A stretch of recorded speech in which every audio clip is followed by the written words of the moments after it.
Hey, what are you doing? Driving to the park famous for its plum groves, I encountered a pregnant woman.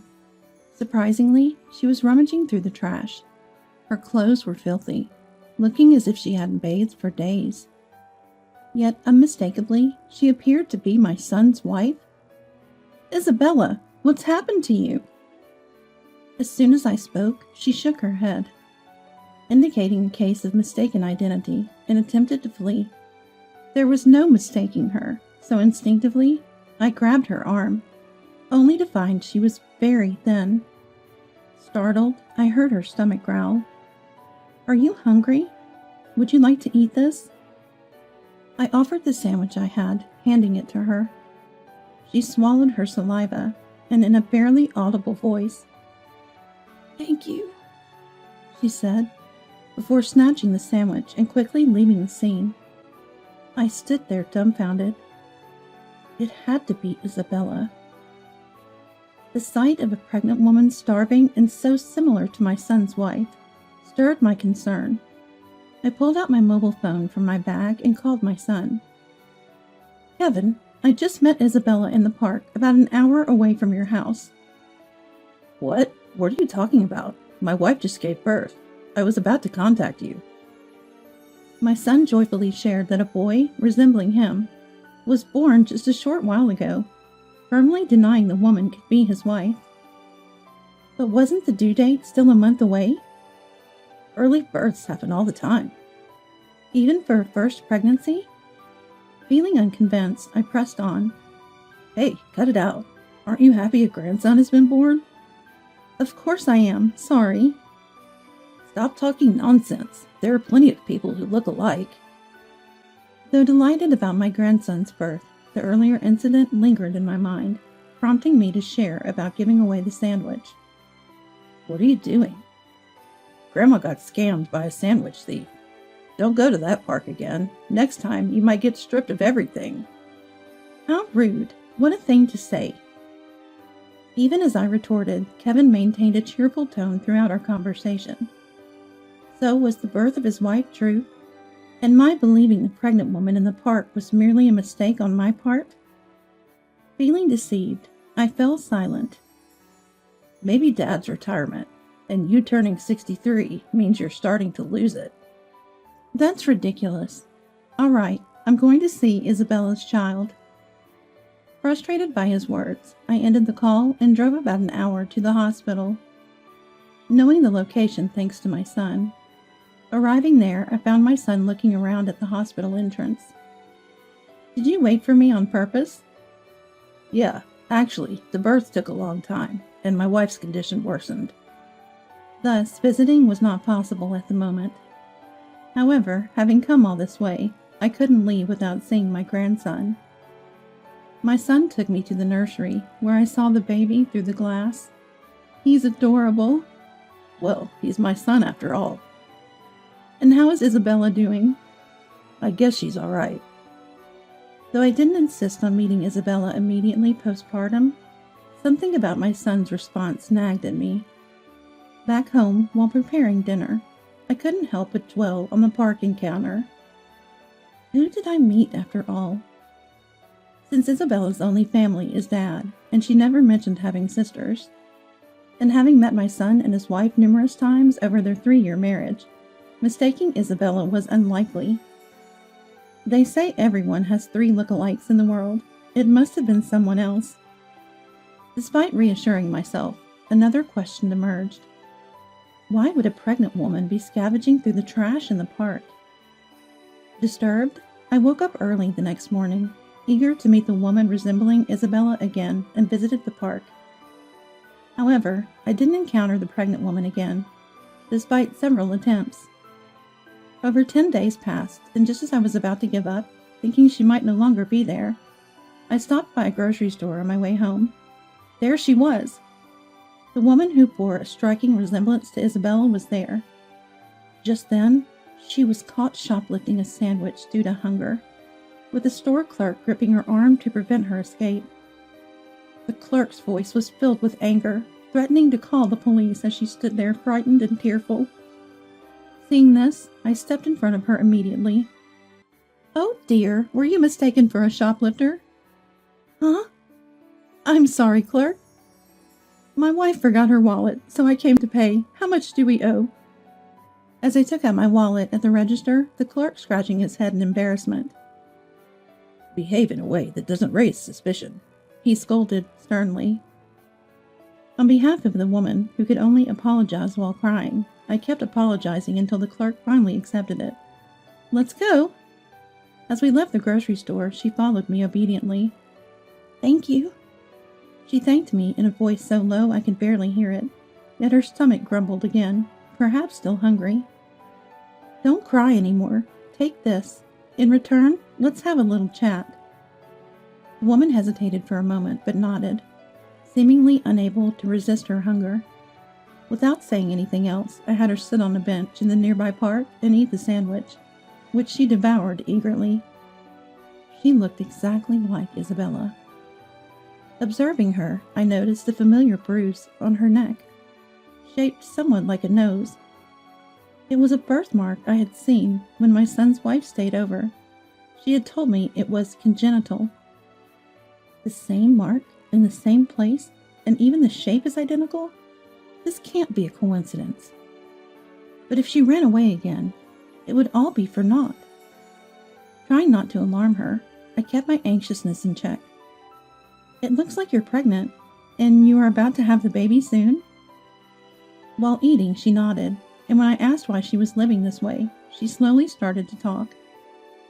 Asking more probing questions, she revealed she had been living in the mountains at first, but had spent days reaching the park to live. As I listened with a constant smile, the woman gradually began to open up. That's tough. I can imagine. As I empathized with her, she began to share more about her dire situation, tears welling up in her eyes. How fortunate I am to have found this person. The more I heard, the more I sympathized with her plight, and a horrifying truth unfolded. I can't leave you like this. Come to my house. However, the woman, now frightened by her own admission, covered her mouth and trembled. I'll make sure you and your baby are safe. Don't worry.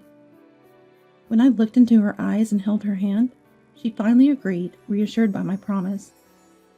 Bringing her home, my husband was shocked, but understood after. We need to help her in any way we can, I explained. Then he made a phone call to a certain place, obtaining unbelievable information. Days later, thinking my son's wife, who had just given birth, would be discharged with the baby, I dialed my son's number. I'm bringing a present for the baby to Kevin's house. Oh, she's gone back to her parents' home now. Why? Isabella doesn't have a home to return to, does she? Suddenly, my son became flustered and spoke rapidly. What are you talking about, Mom? Don't start getting senile on me, please. Perhaps I was mistaken. I opened the front door while on the phone. Seeing me standing at his doorstep, my son was momentarily stunned. I had called him from in front of his house. Mom, why? I told you I was coming. It's careless to leave your front door unlocked. I'll come in. Entering, I found my son and a strange woman. And who is this? Don't just barge in. There's a lot going on here. Why is she holding the baby? Bombarding him with questions, my son scratched his head in discomfort. Then, looking determined, he faced me. I was going to explain later, but this is Harper, my new wife. What? What about Isabella? Isn't she about to give birth? My son equivocated. She went back to her parents' home. Before replying, her dad passed away, so she shouldn't have a family home anymore. Oh, is that so? I approached Kevin with a stern look. To think you'd kicked out your pregnant wife right after her dad died. I'm ashamed to call you my son. Mom, are you dreaming or something? Stop beating around the bush. I know you left Isabella in the mountains. In fact, the pregnant woman at the park was indeed my son's wife, Isabella. She had confided everything about her situation after we left the grocery store that day. By the way, she's being taken care of at our house. My son clicked his tongue. So it's out, huh? And started making excuses. Isabella cheated first. The kid in her belly is someone else's. He stubbornly claimed. so he kicked out Isabella and started a new path with Harper, the woman here. Let's do a DNA test to see who's telling the truth.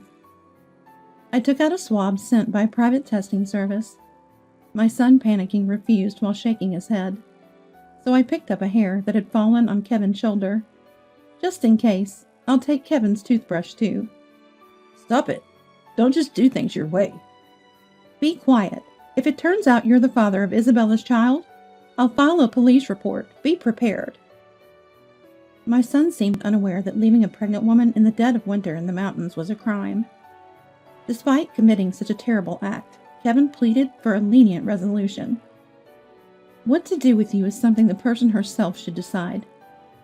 I went to the door, opened it, and invited Isabella and my husband, who were waiting in the car, into the house. The heavy footsteps of my husband and the anxious face of Isabella entered. Kevin never expected them to come with me. As Isabella stepped closer, Kevin began to sweat profusely and slowly backed away. Isabella, I'm glad you're safe. Don't joke. I'll never forgive you for falsely accusing me and putting the baby in danger. But you're safe now, so it's fine, right? That's absurd. Do you understand how I felt, walking for days from the foot of the mountain to the park, just to keep my child safe? Isabella was lured by Kevin for a drive about a month ago, only to be left behind while admiring the view. She managed to reach the park, but was too scared to return home, fearing Kevin would do something to her. Thus, she started living in the park, which had access to water and toilets. Moreover, Isabella's dad had passed away 2 months prior, leaving her without a family home to return to. The mere thought of how lonely she must have felt tightened my chest. Furthermore, Kevin had convinced her we were furious, thinking she had cheated and gotten pregnant by another man. She said, "I don't know what they might do to me if they find me." That's why she tried to run away instead of seeking help when she met me. Explain why you did such a terrible thing. If I talk, will you keep the police out of it? Maybe. Now spill it. Cornered by my shouting and my husband's glare, Kevin, realizing he couldn't escape, began to speak. I got close to Harper, my new wife, at a high school reunion 7 months ago. Then she got pregnant. It's fate, I guess. That doesn't justify abandoning Isabella. Harper is the same age as me, but Isabella is 3 years older. Plus, Harper's dad owns a company, so I might take over someday. He continued with his selfish reasoning, including that Isabella's baby was probably a girl, while Harper's baby was a boy who could inherit the company. By the way, I've already divorced Isabella and married Harper, so it's too late. I don't remember signing any divorce papers.